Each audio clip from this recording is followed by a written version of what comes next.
Ya, baik, terima kasih. Saya Nadila Nurtalita dan saya akan melanjutkan presentasinya yang membahas pendapatan global giving ini dari trigger question nomor 2, dari mana global giving mendapatkan funding. Jadi, sebenarnya semua donasi disalurkan melalui Global Giving Foundation, sebuah organisasi nirlaba terdaftar dan tidak ada biaya untuk organisasi nirlaba untuk bergabung dengan Global Giving. Namun Global Giving tuh memberikan biaya 15% untuk donasi.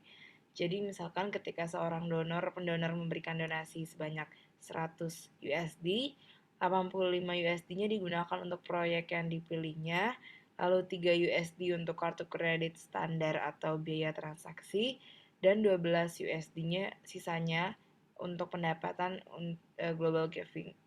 Nah, ini digunakan untuk menutupi biaya overhead dan untuk diinvestasikan dalam program yang mendukung organisasi nirlaba.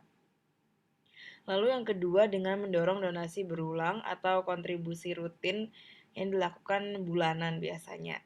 Nah, ini tuh otomatis ke badan amal atau tujuan tertentu. Nah, di sektor di mana ketidakpastian keuangan tinggi, donasi berulang kali ini memberikan pendapatan yang berkelanjutan dan konsisten dalam jangka panjang. Nah, contohnya ini sebuah studi yang dilakukan oleh Target Analytics pada tahun 2009 menunjukkan bahwa donor satu kali memberikan hadiah rata-rata 64 USD, sementara donor dengan hadiah berulang kali setiap bulan memberikan rata-rata hadiah sebesar 23 sampai 24 USD. Nah, meskipun pemberian bulanan rata-rata untuk donor berulang lebih rendah pada basis per hadiah, namun total pendapatan per donor setiap tahun lebih tinggi karena frekuensi pemberian mereka yang meningkat dan stabil konstan gitu loh. Jadi misalkan 23 USD per bulan selama 5 bulan.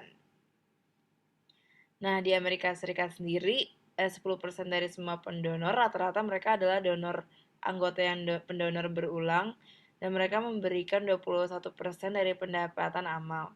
Peningkatan pengembalian dari donor berulang tidak hanya disebabkan oleh peningkatan pemberian di tahun pertama, tapi juga karena retensi mereka yang lebih tinggi.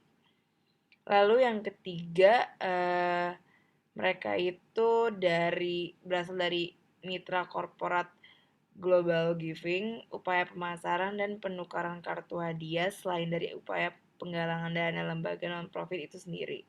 Nah, contohnya Global Giving mendorong lebih dari 9,5 juta US dollar ekstra ke lembaga non-profit pada tahun 2011 melalui dana pendamping, hadiah bonus, dan penukaran kartu hadiah.